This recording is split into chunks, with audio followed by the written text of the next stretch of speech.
Welcome to another episode on the Power 365 show. Our guest today is Judd Salisbury, an experienced senior program manager with a demonstrated history of working in computer software industry.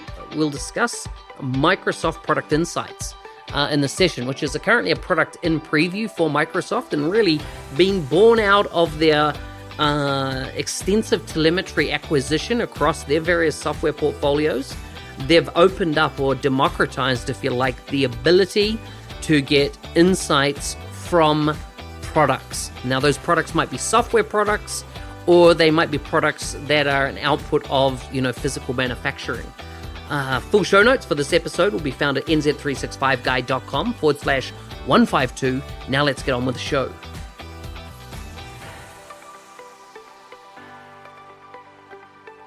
Hey, Judd, welcome to the Power 365 show. Hi, Mark. Mate, it's good to have you on here. It's the second time I've sat down and chatted with you. The other one was at, Orlando, wasn't it? Summit. Yep. And we did that one on video, which is, of course, across on YouTube. But today I really want to unpack Microsoft Product Insights, which is currently in preview, and really understand what it is, what type of companies are using it, and that type of thing. But before we get underway, Judd, where do you live, work, and play? So I currently live in Seattle. I work at Microsoft, and I'm part of the Product Insights team. So I commute every day into Redmond. Where do I play? Well, I think as we discussed before when we were chatting, I love travel, and I've kind of lived all over the world. So whenever I can go out and get out to play, I'm usually on the road traveling. Okay. So are your favorite sports team at the moment? Seahawks. I guess I actually gave up sports for a long time, and then just recently when I moved to Seattle, I got back into football. American football. Nice. And I just you mentioned travel, and I've done a bit myself. Tell us about kind of what's been some highlights of your travels. Well, I always joke that I outsourced myself because I for a long time I was a consultant. So I got to travel and work remote. And so I've lived in Argentina and Brazil and India, and probably the most fun I ever had was I lived in South Africa for 6 months, and I borrowed someone's Land Rover, which was actually supposed to be blown up in a movie. So it was an old Land Rover pickup truck that was formerly from the military, and it had, because it was supposed to be blown up in a movie, they had made it look older than it was. It was still I think it was 1988. But they made it look like it was like from the 70s. They put a fake gas nozzle on the truck, and they painted fake dirt marks on it. And unfortunately, I rolled that thing twice. I was in Upton, South Africa, which is apparently the hottest place in all of Africa. And I popped a tire, and so I rolled it. So that was quite exciting. The people who saw it, there was a bunch of people driving who saw it, and they said it was like out of a movie watching me roll. So that was quite an exciting day. No, and then I just continued on traveling around the southern tip of Africa. And at 1 o'clock at night, 1 o'clock during the day, I would log on, and I had my clients were based mostly in New York. So I would log on and start my work at 1 o'clock. And I was even able to work from a game park for a week. So that was kind of fun to be holding a meeting while looking at elephants. Interesting. Yeah. Interesting. Okay, so tell us about how did you get involved with Microsoft then? So I came in as a consultant, putting in a BI system for the retail and online stores. I was actually selling a product called Profit Base, and they were based out of Norway, and they brought me in to help with an implementation, and I did that for many years, and then they decided to hire me on to help create a retail data warehouse. Um, and then I started getting into big data, and now I'm into IoT and big data. So all around analytics mostly. So how did you transition? How did you transition into the team now that owns product insights? So I was coming from an internal product, an internal team called Asimov, and DNA, data and analytics, and we specialized in all the big data for mostly Windows, Office, some other internal products. We did a lot of telemetry, and so I came over here to bring in that skill set.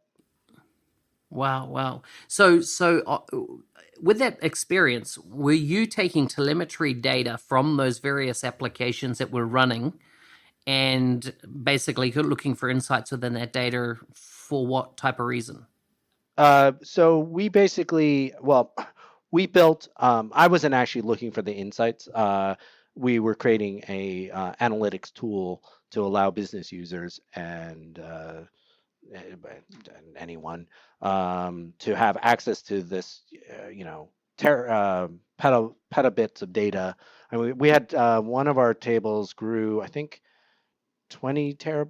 What I can't remember. It was 1 terabyte a day, or maybe it was even 20 terabytes a day. And our system was just able to allow you to sort of do ad hoc querying, create charts, which is somewhat similar to what we do in Product Insights, in that we handle a lot of data for internal. Well, initially, so Product Insights was initially a internal product for Microsoft, uh, Office, Skype. We actually came out of Skype, I believe, and we do a lot of Office data, Teams. And we basically allow users to easily query their data and find insights. So with Microsoft Product Insights, let's start with some foundational stuff. The digital feedback loop, it's made up of four propellers on it. We have the customer, we have, of course, people or staff within the organization, operations, and we have product. So tell us about what Microsoft Product Insights is in regards to the digital feedback loop. Yeah, so we are trying to allow customers to see, have an understanding of their product, have a full understanding of their product from web, apps, connected devices, whatever it is, however, whatever sends telemetry. We are trying to allow users to have visibility into that and to understand how their products are being used, to be able to do proactive repairs, um, to just to design features to improve upon how their product is, the features the product offers. And so that is part of our that is how we fit into the digital feedback loop. And we also are working to allow customers also to then see from the customer point of view, for like customer insights, which is one of our sister products, to allow people to see their product information, how their customers are using the actual products themselves, and have a better understanding. Okay, so let me visualize this if I can. So just down the road from me, here I am in Auckland, New Zealand now, and there is all the kind of syndicates setting up for the next America's Cup yacht race. So this is something that Larry Ellison at Oracle has kind of been a big proponent of, sponsor of. The crew there, the Oracle crew, and won the last few, but New Zealand in the last round won, and so therefore it's now been run from our country. And I see these massive super yachts, and they have sensors all over them as they try to tweak them to top performance. Is this something that Product Insights would apply to, that they could take all that sensor data and feed it into Product Insights? Yeah, absolutely. So so Product Insights has their own SDKs. So if you wanted to use our SDKs. We make it very simple to send us data. But essentially, we allow you to bring in that data and to immediately start gaining insights. The other thing I should note about product insights is we pride ourselves on our real-time nature. So handling that data and having only seconds of delay from being able to see that data. So something like a yacht, how that real-time nature, wanting to see that data in real time might be very valuable to them without that delay of days, which a lot of systems have a built-in delay of hours, if not days, until you start seeing that data. So just to touch on that, are there direct competing products out in the market that Product Insights would go head to head against? There's not really anything directly. Is it more bespoke type applications that some companies would have built for themselves? Yeah, there are, and we went and looked, and there's no one who's really handling the volume of data and the real time, and focusing on the analytics component of it right now. So depending on, if you're okay with the delay, there are competitors. But in terms of the cost too, there's nothing really that, one of the things that we really pride ourselves on is the cost, that we can handle huge amounts of data at a very competitive cost point. Now, we are in public preview, so we are working out our exact costing model. But just internally, we know that we have our cost is quite very competitive. Yeah. So I take it the entire service is running in Azure, but is this still a business application product? Is it part of the Microsoft Biz Apps ultimately sitting under James Phillips in the Yeah, so org structure? we are in the bag group, and we are obviously trying to make our product very work seamlessly with uh, all the other business application products. But we are not solely tied to it. So you can bring in any product data, but we are trying to also, make sure that we can export to the CDM format, so that other products can use our data. One of the things we're really trying not to be is the end of the line. So you can do your analytics in Product Insights, but then you can export it and easily share it with other applications within Microsoft and outside of Microsoft. You don't have to just stay in our ecosystem. So that was one of the questions I had, and I wasn't able to work out within the application when I spun up my trial is um, APIs. When you say it's not application at the end of the line, do you have like real time APIs that can feed then, if you like, trigger events data out of Product Insights? So we are still working on our like health monitoring, so to create the triggers. Right now, we export the data to Azure Data Lake Gen 2, so that it's not the. But and as for APIs, I don't know where that is in our roadmap, but I imagine that is something we would be looking into as well, and not just. But initially, our export is to ADLS.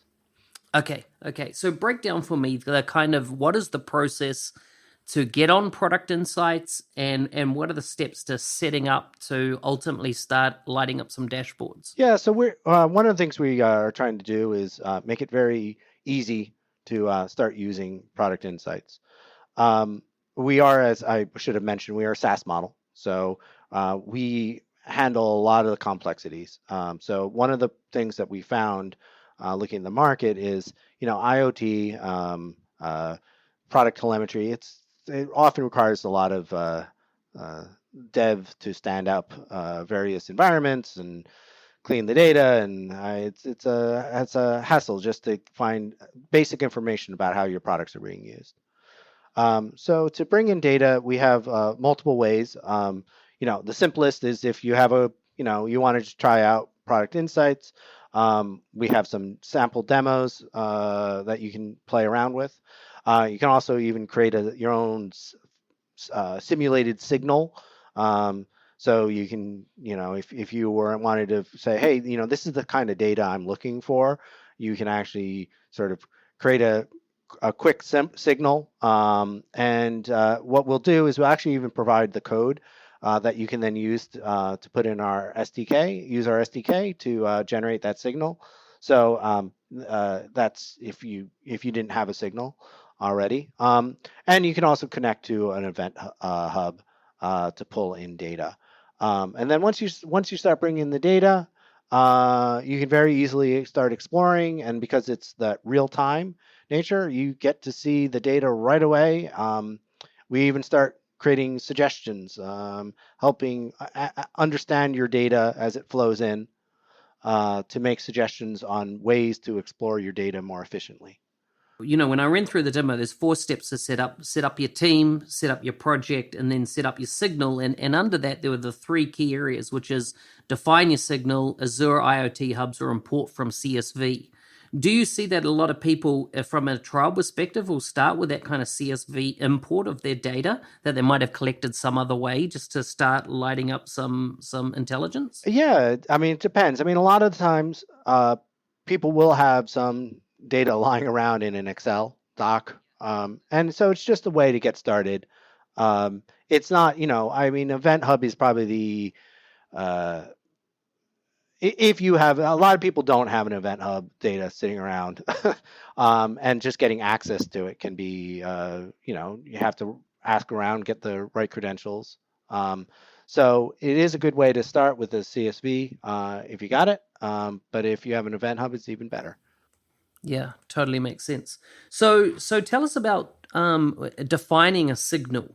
What type of data types are typically accepted from a signal perspective? And off the top of my head, it's you mean like we support floats, strings, dates.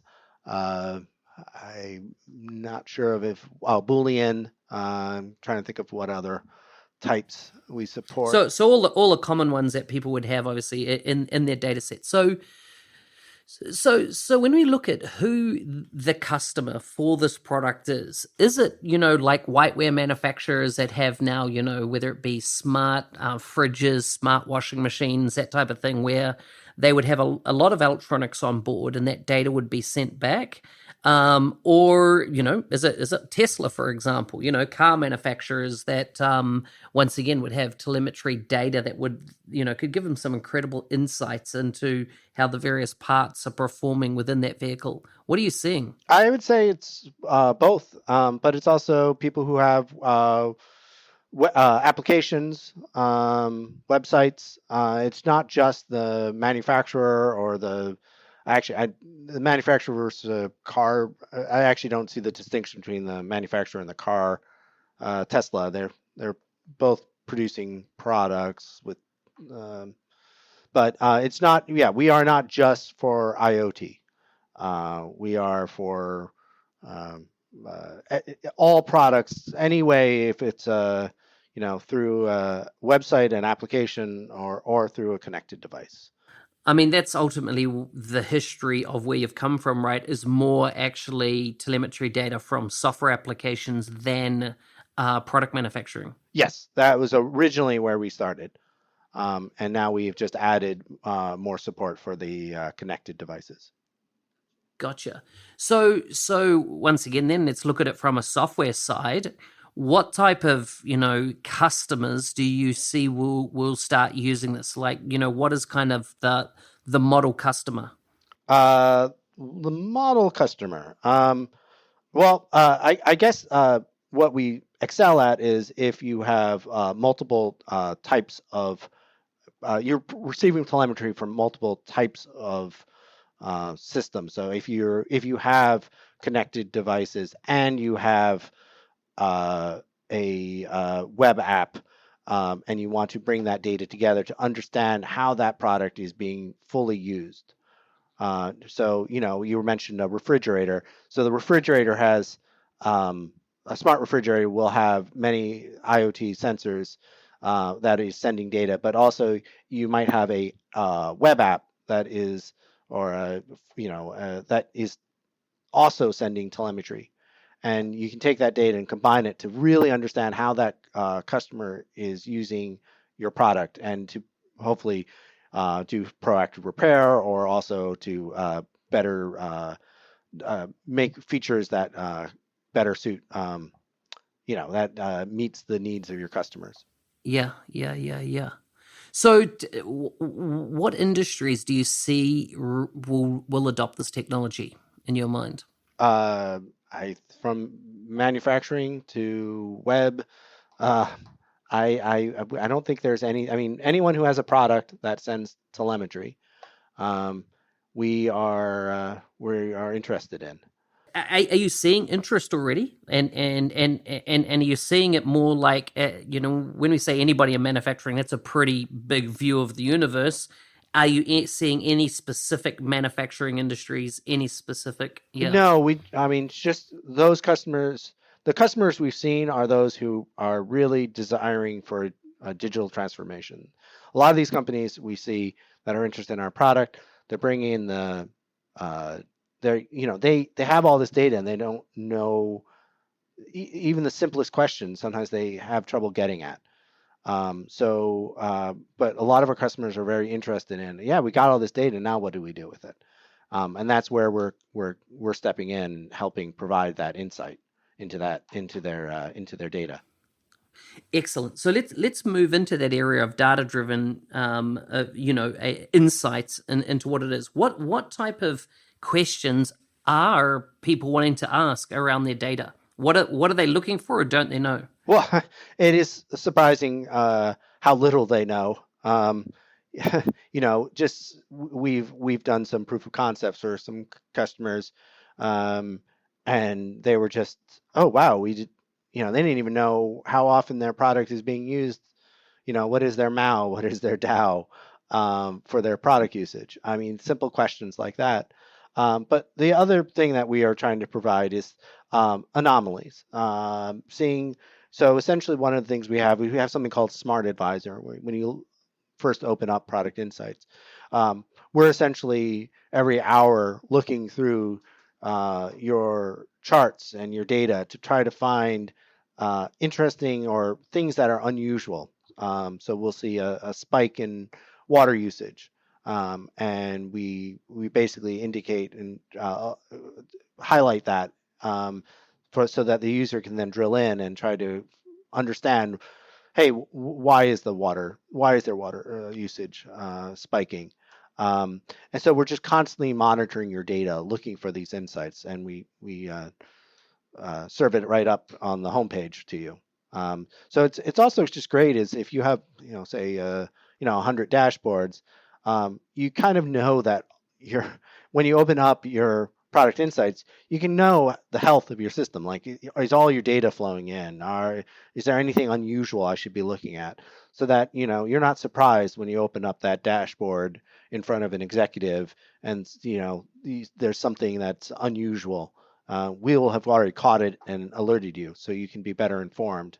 You mentioned MAU, was it, and DOW? What MAU, was that? MAU. I'm sorry. If monthly MAU is monthly average users, DAO is daily average users.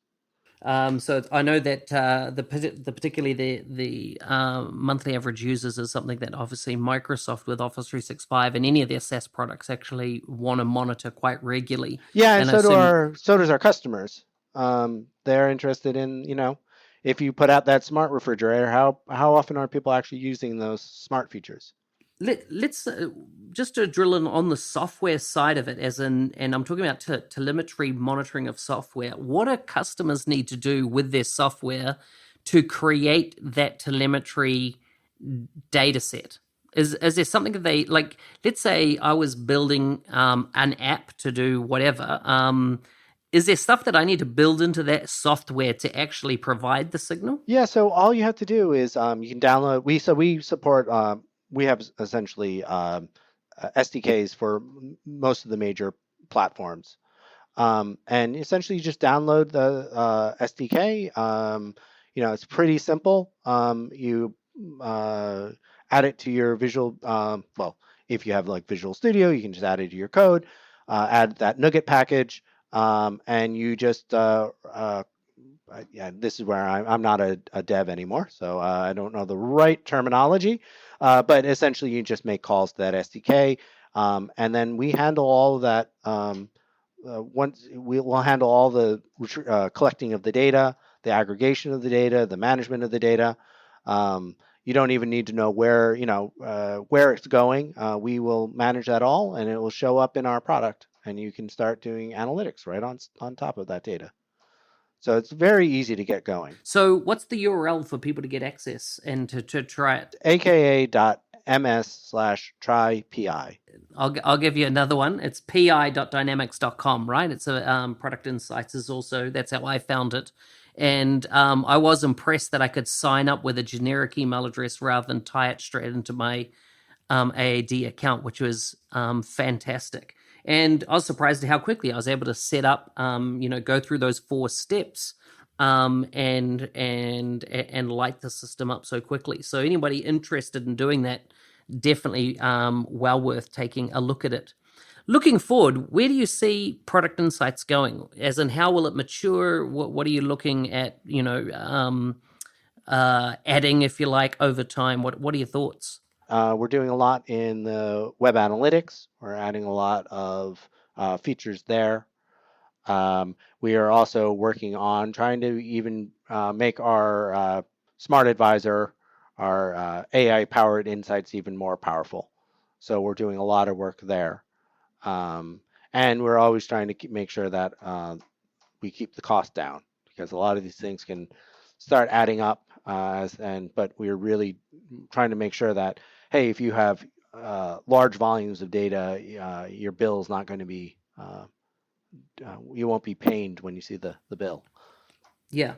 So you mentioned field service there, and obviously people could, use event hubs and create those triggers, etc. now. But I take it what you're doing here is making it just a lot easier for ultimately people to tie in their field service, which might then be connected to IoT systems and actually proactively, as you say, raise tickets, etc. in time. And we definitely don't want to make sure that it's not just for devs, that a business user, R&D. I mean, anyone can use our system, and they can set up these things very easily without having to involve a dev team. Yeah. You mentioned web analytics. Where do you see it going on that side of things? So it's just so to understand your products, web is part of the product story. So we are adding more and more features to allow customers to understand how their website is being used. Is there any training materials available for people to go get up to speed right now on product insights? Product insights, yeah. We have a fairly robust documentation, and I believe I'm off the top of my head, I don't know a URL. I have to look it up, but I think there's a link. If you log into Product Insights, there's a link to documentation. In fact, let me see if I can quickly. That'll be located on Microsoft Docs, of course. Yes, it is also on Microsoft Docs, but there is a link in the. That's all good. I'll make sure we get that link and put it in the show notes for anybody that wants to check that out, as well as links to how to sign up for this and actually start, some of those, using some of those use cases that you've provided in the platform. Judd, before we get into some quick fire questions, anything else you want to add around product insights?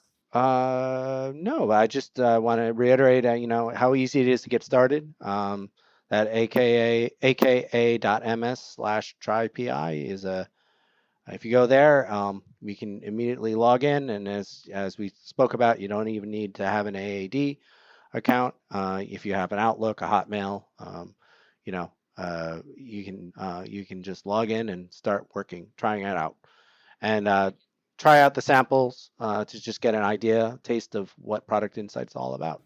Excellent. Okay, so you're ready for some quick fire questions? Sure. This is not about your product insights. This is more about you.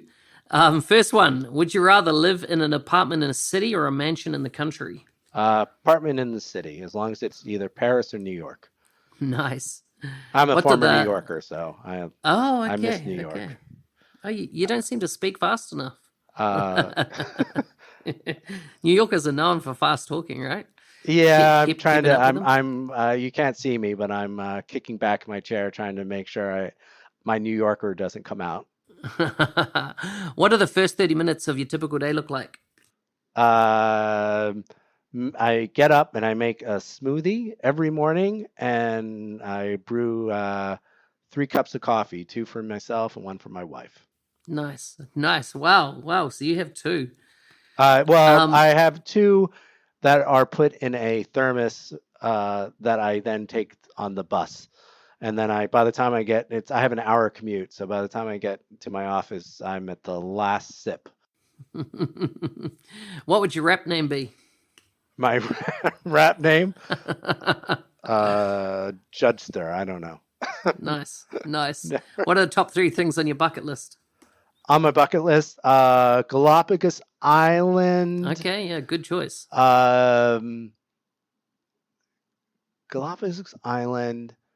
I would say, there's a hike in Nepal that I really want to do. It's the Annapurna trek that I really would like to do. And I guess the last one is, shoot, um, I'd like to live in Paris at some point in my life. Why Paris? Oh, I just think it's a beautiful city. So, and yeah, it's just and it's easy to then explore Europe. I'm actually my wife was a travel writer, and I've traveled to probably 50, 60 countries, but both of us are not very well versed in Europe. We've we've hit the more obscure countries um, than the just more random countries than Europe. Yeah, yeah. After living in London for the last 18 months, I was able to see 50% of Europe. So I've still got 50% to go. Yeah, And when I say see it, I mean I've been in 50% of the countries. Definitely not seen it by any stretch as to what would be possible. But it is amazing. yeah, no, it's yeah, I think yeah, if I was based out of Paris, I would be able to take a train everywhere and hit up a lot of those countries. I know I went from Italy through France and then on to Germany, and of course I've done London to France as well. So you can get anywhere. Yeah, like my wife and I have never been to Italy, and yet she was a travel writer. So we yeah, it's funny. It's easily my favorite country, Italy. If you could only eat one meal every day for the rest of your life, what would it be? It would be bossam, which is a Korean dish. It's a pork dish. It's roasted pork shoulder, and it's with all these various sauces. You eat it with rice and lettuce and kimchi. And where, in fact, I introduced this dish to my cousin, and so every Thanksgiving now we have bossam. Wow, I have never heard of it, never had it. It's David Chang was the one. It's a Momofuku, which is a New York restaurant, and it's a guy named famous chef called David Chang, and who well, that's where I learned to. I'm use his recipe. Wow, wow. So it's a great What's the dish. what's the wildest party you've ever been to? That's the last one Wildest party? you've ever been to. Shoot, I am trying to think. Oh, okay. I was at the bottom of the. I was in Ushuaia, which is at the tip of Argentina, and it was New Year's Eve. So essentially, the sun didn't go down. I mean, the sun kind of went down, but there was always light. Um, and I just celebrated New Year's Eve down there with some Argentinians and random expats. Um, and it went till like 7 o'clock in the morning. Wow, wow. It would have been summertime then, wouldn't it? It was summertime, so that's why it didn't really. Ushuaia is the most southern city in the world, and so yeah, I think around like 1 o'clock the sun set, and then but it was still there was that glow, and then like by 3 o'clock it came back. Yeah, yeah. It was Amazing, that was amazing. a fun party. If you could recommend a guest for the podcast in future, who would it be? I would say John Shu, who is the dev partner on this project. he really does a great job of presenting a product. He does a great job of showing off and talking about product insights. Nice. Awesome. If people want to follow what you're doing online, blogs or anything around that, or connect with you online, where can they find you? So the easiest is you can always email me at jusally and at Microsoft.com. We do have a blog that is on the community's dynamics. And if you look up product insights, we are actively adding to that blog. Although just because we just released, it's a little light, but we're adding, I think, a new post once a week. Hey, thanks again for listening. If you have not left a rating for us on iTunes, please do. Just go to nz365guy.com/iTunes and you can leave a review if you find this helpful, or if you want me to interview somebody from within the Microsoft product team or Microsoft in general and want to get their story out there, make sure you hit me up. LinkedIn Messenger is the best way to get hold of me. Send me a private message here and we'll see what we can do. Anyhow, full show notes for this episode can be found at nz365guy.com/152. See you next time.